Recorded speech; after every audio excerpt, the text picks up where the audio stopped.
So আমরা যেটা করব সেটা হচ্ছে যে ভার্চুয়াল বক্সের ওরাকল ভার্চুয়াল বক্সের মধ্যে আমরা একটা রেড হার্টের যে অল্টারনেটিভ লিনাক্স আছে সেটা হচ্ছে রকিটাকে আমরা সেট আপ করতে হয় কীভাবে সেটা আমরা দেখব। সো ভার্চুয়ালাইজেশন বা ওরাকল ভার্চুয়াল বক্স ওপেন করার পরে আমরা যে অপশনটা প্রথমে পাবো সেটা হচ্ছে নিউ।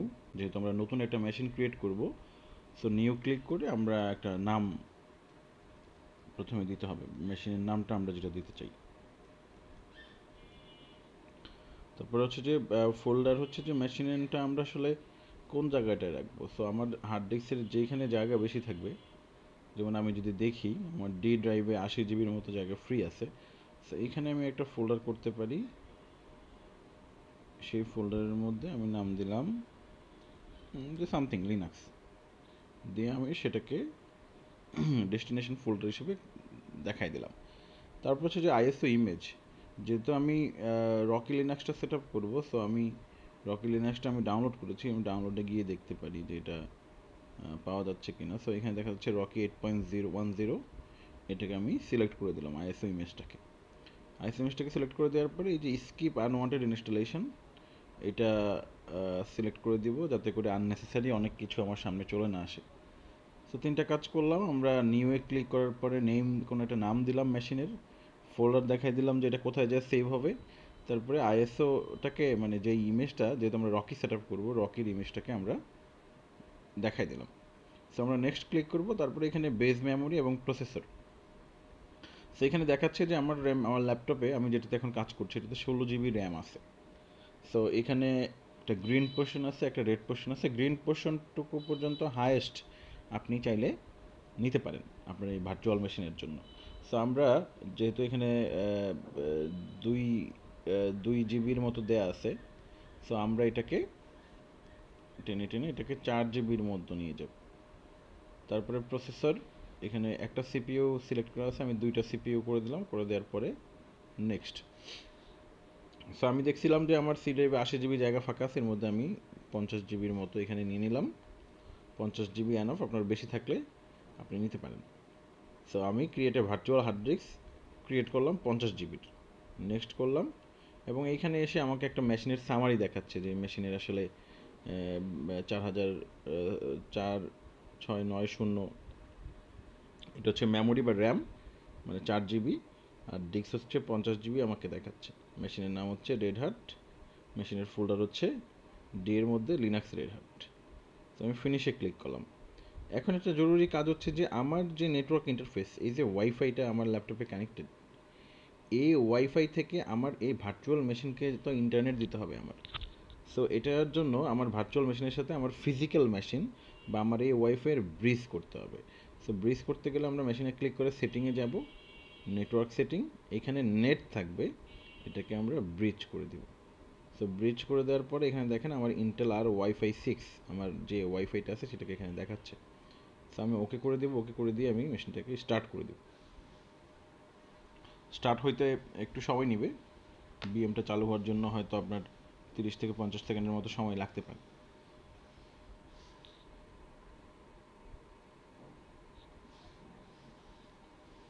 সো অন হয়ে গেছে। এখন আমি দেখেন তিনটা অপশন এখানে আছে, ইনস্টল রকি লিনাক্স, টেস্ট এবং হচ্ছে ট্রাবল শুটিং। সো এই যে কার্সরটা মুভ করছি, সো আমরা যে অংশটা সাদা হয়ে যাচ্ছে এটা হচ্ছে selection. So install Rocky Linux 9, আমি যেহেতু ইনস্টল করবো আমি এন্টার করব। এন্টার করার পরে এই যে প্রসেসটা শুরু হইলো, এই যে এখন এটা হচ্ছে ওয়েসটাকে এখন বুটিং আপ হচ্ছে।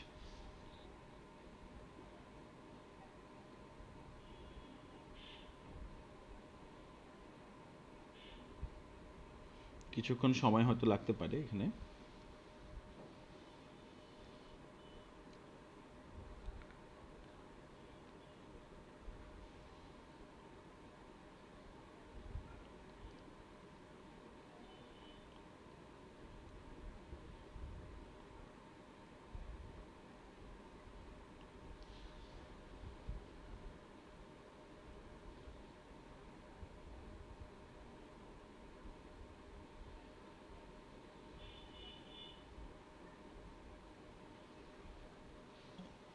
সো প্রসেস প্রায় শেষের দিকে।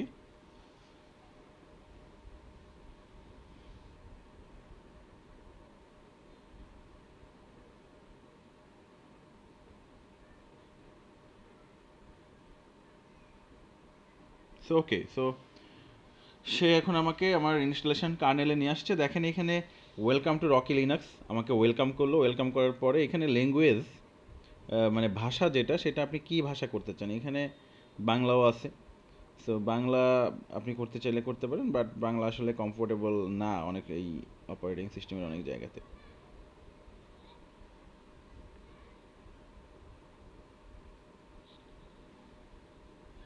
সো আমরা এখানে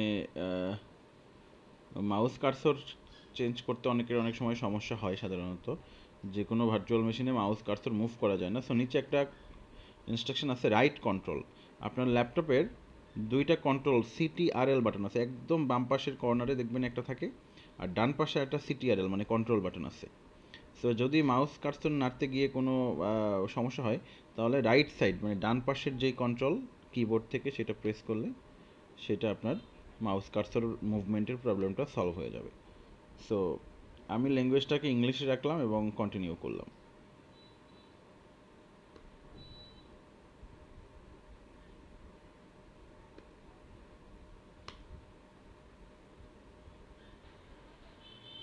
সো আমরা ল্যাঙ্গুয়েজটাকে দেখি। দেখেন আমি এখন মাউস যখন আমি মুভমেন্ট করছি, আমার কিন্তু মাউস মুভমেন্ট করতে দিচ্ছে না।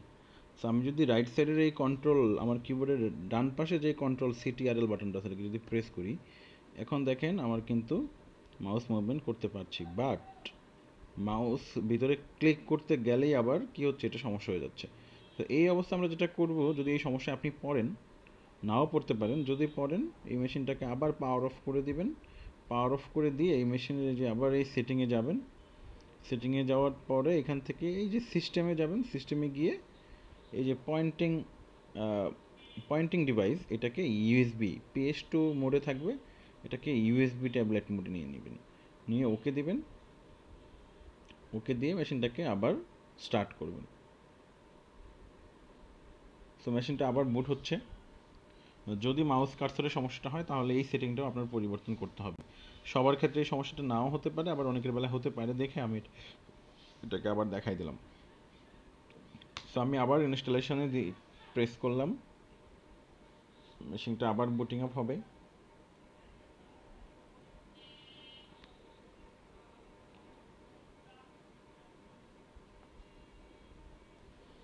সো আবার অপশন চলে আসছে এখানে। আমি এখন দেখতে পাচ্ছি যে এখানে ল্যাঙ্গুয়েজ।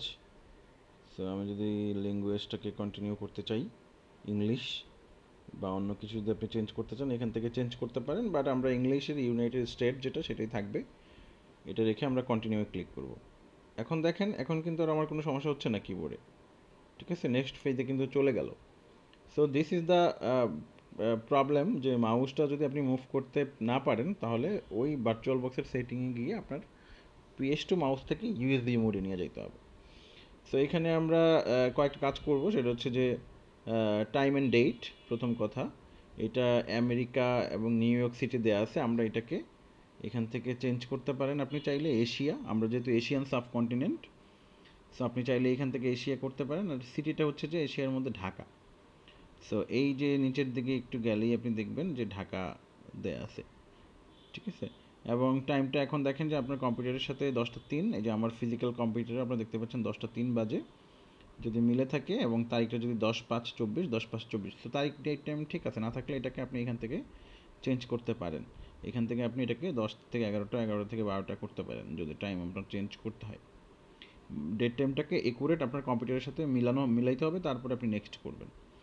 সো আমি ডান করে দিলাম। ডান করে দেওয়ার পরে এখানে এই যে সিস্টেমে ইনস্টলেশন ডেস্টিনেশন, মানে আপনি যে হার্ড ডিস্কটা ক্রিয়েট করেছেন 50 GB আমি করেছিলাম, এটা এখানে দেখাচ্ছে। এই হার্ড ডিস্কটা আমরা যখন বিএম ক্রিয়েট করেছি, সেখানে আমি যেই সাইজের হার্ড ডিস্ক দিয়েছি সেটা এখানে ভার্চুয়াল হার্ড ডিস্ক হিসেবে দেখাচ্ছে। সো আমরা এটাকে পার্টিশন করতে চাই। পার্টিশনটা হচ্ছে যে আমরা আগেই বলছি যে লিনাক্সের পার্টিশন উইন্ডোজের মতো CDE-তে হয় না। লিনাক্সের পার্টিশনটা হয় রুট /bar bob এরকম হয়, /home এরকম হয়। সো আমরা কি করব, আমরা আপাতত যেহেতু আমরা প্রথমবার লিনাক্স সেট আপ করছি, সো আমরা অটোমেটিক যে কনফিগারেশন আছে সেটাই আমরা রাখবো। পরে আমরা কখনো একবার কাস্টমাইজ মানে ম্যানুয়াল কনফিগারেশন কীভাবে করতে হয় সেটাও আমরা শিখবো। সো আজকে যেহেতু প্রথমবারের মতো আমরা অটোমেটিক দিব, অটোমেটিক দিয়ে আমরা ডান দিব। ডান দিলে পার্টিশন সে তার মতো তার ইচ্ছা মতো ক্রিয়েট করবে, সাইজ তার ইচ্ছা মতো সে নিবে। আপনি চাইলেই কোনো কিছু করতে পারবেন না, বাট যখন আপনার মতো করে আপনি পার্টিশন করতে চাবেন যে আমি ওকে 200 দিব, ওকে 100 দিব, তখন আসলে আপনার কাস্টম পার্টিশন করতে হবে। সো ওইটাও আমরা শিখব। এইখানে নেটওয়ার্ক অ্যান্ড হোস্ট সার্ভার আছে, হোস্ট নেম, এটা এখান থেকে এই নেটওয়ার্ক ইন্টারফেসটা দেখেন, এখানে কোনো আইপি দেখাচ্ছে না, কোনো ডিএনএস দেখাচ্ছে না, কারণ এটা অফ অবস্থায় আছে। সো এটাকে অন করে দেন, অন করে দিলেই দেখবেন সে আইপি পেয়ে যাওয়ার কথা। দেখেন সে 0/120 আইপিটা অলরেডি পাইছে। ওকে, সো আমরা এটাকে ডান করে দিলাম। ডান করে দেওয়ার পর এখানে রুট পাসওয়ার্ড, অবশ্যই রুট পাসওয়ার্ড আপনি সেট আপ করে যেতে হবে। আমরা আগেই বলছি যে লিনাক্সের জন্য রুট হচ্ছে যে সর্বশক্তিমান, সে সব করতে পারে। সো এই রুট ইউজারটা আমরা পাসওয়ার্ডটা, যেহেতু এটা একটা টেস্ট এনভায়রনমেন্ট, সবসময় মনে রাখবেন যে পাসওয়ার্ড স্ট্রং হইতে হয়, অ্যাটলিস্ট 8টা ডিজিটের পাসওয়ার্ড হইতে হবে। সেইখানে একটা ওয়ার্ড থাকতে হবে, এখানে একটা ক্যাপিটাল লেটার, একটা স্মল লেটার এবং একটা স্পেশাল ক্যারেক্টার থাকতে হয়। যেহেতু এটা টেস্ট, সো অত কঠিন পাসওয়ার্ড দিয়ে আমরা মনে রাখতে পারবো বা মনে রাখার দরকার নেই। সো এখানে আমি পাসওয়ার্ড 1 2 3 দিলাম মনে রাখার স্বার্থে, যেহেতু টেস্ট। আমি আবারও বলছি, কখনোই বাস্তবিক জীবনে কোনো জায়গার পাসওয়ার্ড এত ছোট পাসওয়ার্ড বা এত সহজ পাসওয়ার্ড দেওয়া উচিত না। সো রুট পাসওয়ার্ড দেওয়ার পরে দেখেন বিগিন ইনস্টলেশন অপশনটা কিন্তু চলে আসছে, এর আগে কিন্তু এটা বন্ধ ছিল। সো আমরা মোটামুটি 3-4টা কাজ করলাম। টাইম ডেটটা এশিয়া এবং ঢাকা, আর ডেস্টিনেশন দেখাই দিলাম, আর রুট পাসওয়ার্ড আর নেটওয়ার্ক, এই 4টা কনফিগারেশন করার পরে আমরা বিগিন ইনস্টলেশনে ক্লিক করার সাথে সাথে সে তার বিশাল কর্মযোগ্য, তার যত ধরনের ফাইল ক্রিয়েট করা যায়, যত ধরনের ডিরেক্টরি ক্রিয়েট করা যায়, সে ক্রিয়েট করা কিন্তু শুরু করে দিছে। এবং দেখেন এখানে সে ডাউনলোড প্যাকেজেস, যেহেতু ইন্টারনেট কানেক্টেড, সে কিছু প্যাকেজকে এর মধ্যে ডাউনলোড এবং আপগ্রেডও করে নেবে। সো এটা কিছুক্ষণ ধরে চলবে, চলার পরে দেখবেন যে এখানে এই যে রিবোট সিস্টেমটা অন হয়ে যাবে। এখন যেমন অফ অবস্থায় আছে, রিবোটটা অন হবে। সো ততক্ষণ পর্যন্ত আমরা একটু অপেক্ষা করি। দেখেন এখন এখানে আমাকে দেখাচ্ছে যে আমার 456টা টোটাল প্যাকেজ সে ইনস্টলেশন করবে। এর মধ্যে 400 কত, এখন দেখাচ্ছে 431টা অলরেডি হয়েছে। সো এই 456টা প্যাকেজ কমপ্লিট হওয়ার পরে সেইগুলোকে আবার আবার মানে প্যাকেজ ডাউনলোড করছে, ডাউনলোড করার পরে এখন আবার ইনস্টলেশন কনফিগার শুরু করতে দেখছে। সেই কাজগুলো আসলে আপনার করার কিছু নাই, সে অটোমেটিক করবে, আপনি জাস্ট দিয়ে বসে থাকবেন।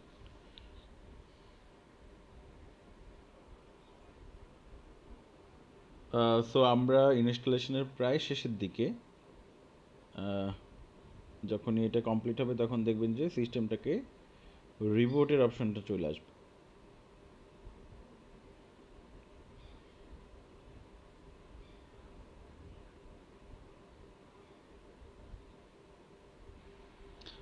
সো ডান, আমার ইনস্টলেশন কমপ্লিট। এখানে দেখলেন যে পুরো কাজটা সে অটোমেটিক্যালি নিজে নিজে করে নিয়েছে, আপনারা আসলে কিছু করতে হয় নাই। সো এখন রিবোট করতে হবে সিস্টেমটাকে। সো আমি রিবোটে ক্লিক করলাম, রিবোটে ক্লিক করার সাথে সাথে দেখেন এটা টার্মিনেট হয়ে গেল এবং মেশিনটা রিবোট হওয়া শুরু করবে।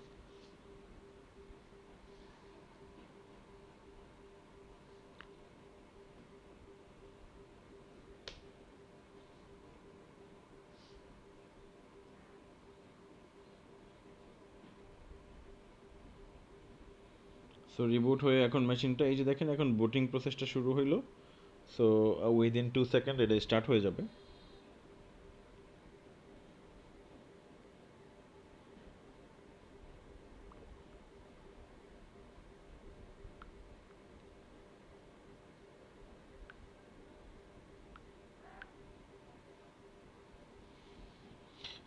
বুটিং প্রসেস রানিং, অলরেডি কার্নেলটাকে সে চালু করার চেষ্টা করছে।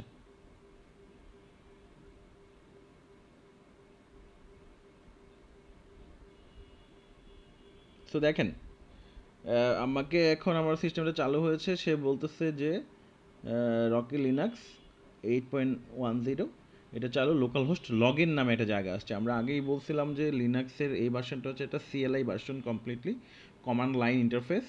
এই ভার্সনে শুধু ব্ল্যাক স্ক্রিন আপনি পাবেন। আমি যদি দেখাই, এই ভার্সনে আসলে এই কয়েকটা লেখা ছাড়া কিন্তু আর কিছু নাই।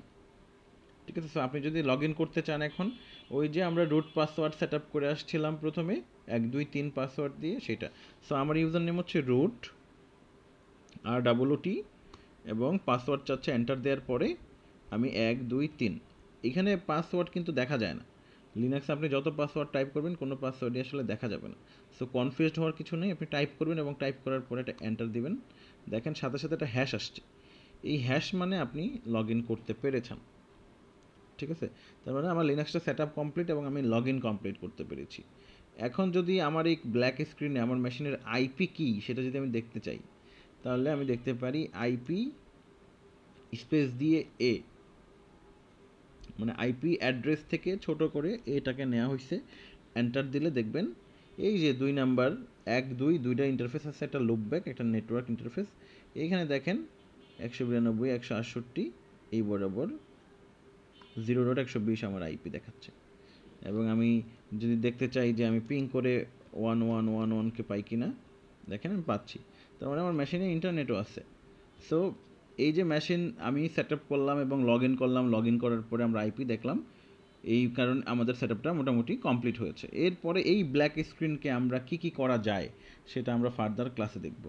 সো এখন আমি মেশিনটাকে যদি শাট ডাউন করতে চাই, তাহলে কীভাবে অফ করবো? এখানে তো কোনো বাটন টাটন কিছু নেই।